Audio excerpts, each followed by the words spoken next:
My question about that is, because Collar, I think Spielman and Mike are coming back, and I think they get extended because right now I think they so. had their options picked up. My question was this, though. So off Danny's point, what if they get to that playoff game, they lose, and Kirk has played well through these last 2 regular season games, but doesn't play well in that game? Yep. Because I do contend that the next month is going to go a long way towards us all being like, sign Kirk up long term. Yeah. You found your quarterback. Another 3-year deal is outstanding. Or, boy, could you draft a guy? Could you plug that guy in and pay a rookie contract, which frees up a ton of cap space? To me, the next month is going to define Cousins in purple. I totally agree. And there's precedent for this. I mean, when you look at what the Kansas City Chiefs did with Alex Smith, he led the NFL in quarterback rating and had a tremendous year the same year that they drafted Patrick Mahomes. And they still moved on from him because they got to the playoffs and the same stuff happened. That was the game where Marcus Mariota may have thrown a touchdown to himself, right? Do you remember that? It was batted in the air and he caught it. And Tennessee had this big comeback to beat Kansas City. And Alex Smith was good in that game early, but didn't get the job done to win. And they said, okay, we still got to move on from this guy because you can't win in the playoffs with Alex Smith. And part of that is not Alex's fault. There were games where he was great, and we can run through the same thing with Kirk Cousins all the time against good teams or against Monday Night Football. I looked at his every Monday Night Football game, all 8 of them, to see like how many were his fault and that sort of thing. Some were, some weren't. Same Kirk Cousins story that you always have. Right.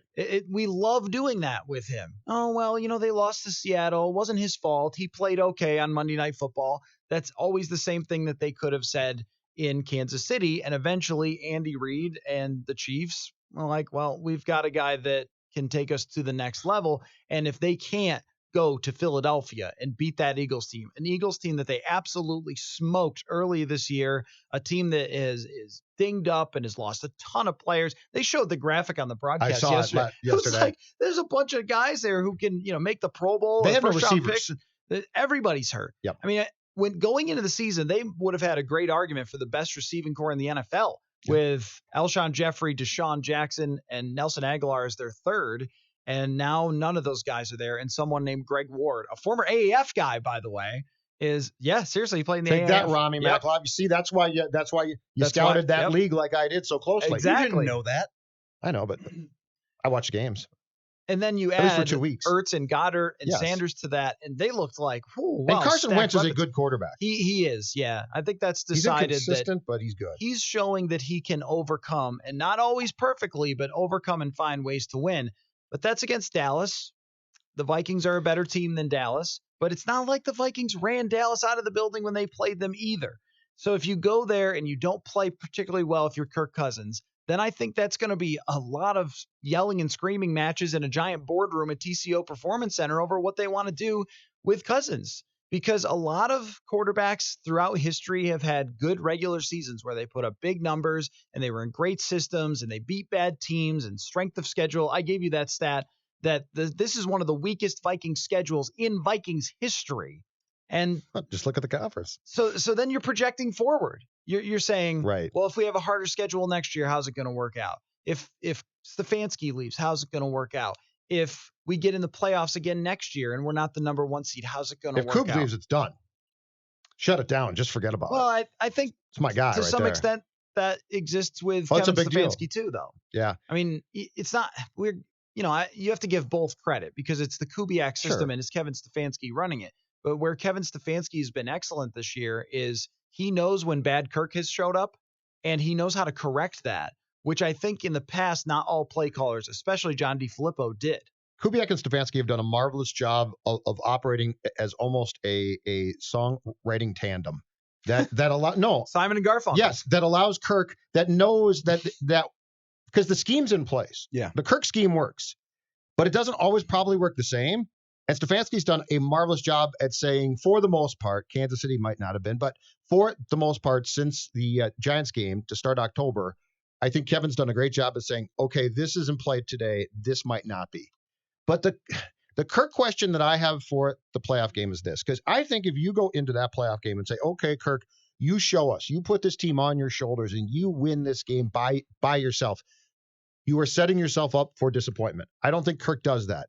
But I think that there's somewhere in between of that and a failure performance where Kirk plays an instrumental role, where Kirk plays well, and where Kirk probably leads a drive or a couple drives that Kirk ordinarily does not lead. Or does that sound fair? The question would be, could Kirk be the bridge over troubled waters in a playoff game, right? I opened the door for this one. Yeah, So this is my fault. Yep, Great song, by the way. It is your fault. And when it is Kirk's a great down song. But troubled. There's truth to it, though. I was going to start singing. This team is not perfect. This team will have problems. If you have to go to Philly, they have Fletcher Cox. They have Brandon Graham. They didn't find a way to pressure Cousins the first time, but Jim Schwartz is not a fool. Their defensive coordinator. He was a fool that day. He was a fool that day. I do not understand. I agree. One of my great football mysteries of 2019 is that Philadelphia game plan.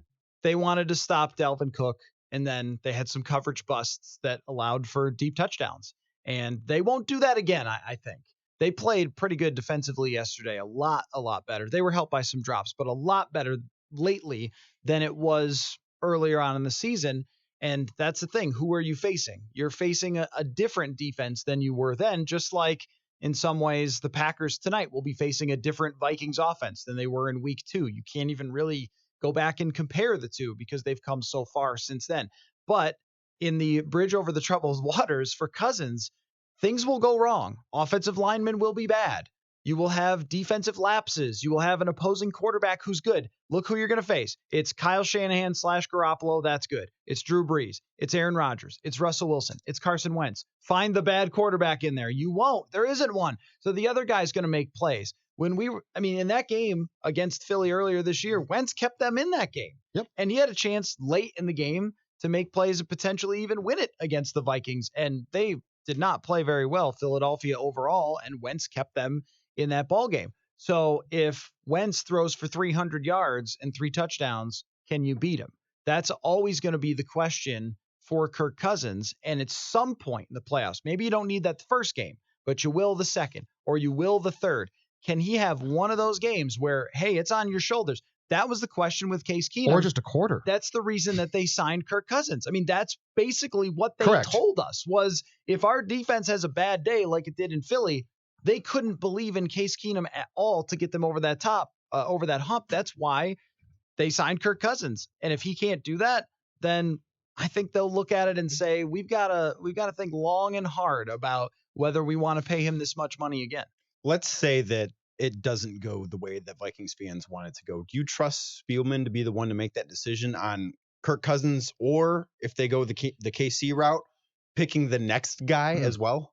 Yeah, so it's a hard question. It's a very loaded question, I know. Well, because I would say this front office, because you always put the GM's name on it, but when you talk about Mike Zimmer has been really the guy making the calls, I think, for what he wants. You know, the old Parcells quote about the grocery list and I'm not getting my own groceries. Well, Mike Zimmer makes the grocery list and Spielman and the front office go to get it. Spielman told me that himself in an article I did a few years ago, that's how it works basically. And if Mike Zimmer is going to stick around and they sign him to a long-term extension, which he deserves, and people who still tweet me that he should be fired, I don't know. I mean, I don't know what to tell you. Have you seen like Freddie Kitchens try to coach or Adam Gase? I think that he gets fired too. I think you're in pretty good shape here. Yep. But if Mike Zimmer says, you know what, this quarterback, we've got a big enough sample size, he really can't win the big games. And earlier this year, Zimmer was asked, why doesn't Kirk win the big games? And he goes, I don't know. You have to ask him.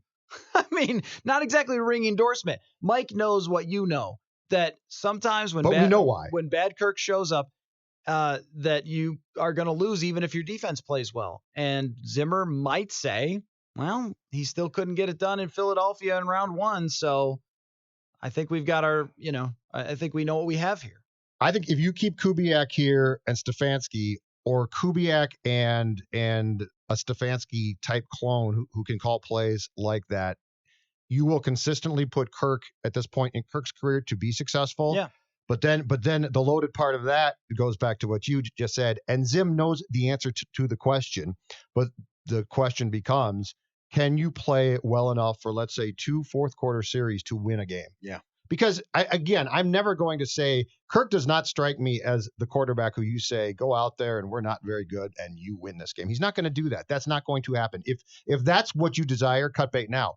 But what he can do and has not shown enough of is he can make the throws, I think, to take you in a series against, I don't know, Kansas City, for instance.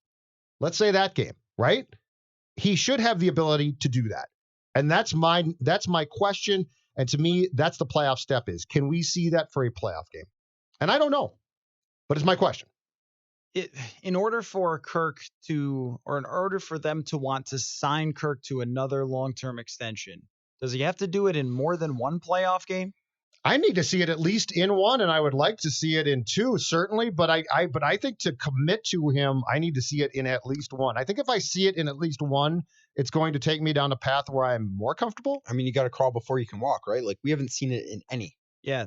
So in a way, I almost, and I'm not saying feel bad as in like I feel bad for Kirk for anything. The guy's doing pretty well for himself in this world. But being judged only on single games in the playoffs, elimination games, is pretty damn tough. Yeah. Because you don't know what can happen. Bad breaks go your way. Bad calls go your way. You have one bad day and you're done. And Kirk's body of work here, as we're sitting here right now, Pro Football Focus has him as the fourth best quarterback in the NFL. The only guys better this year, Drew Brees, Russell Wilson, Lamar Jackson.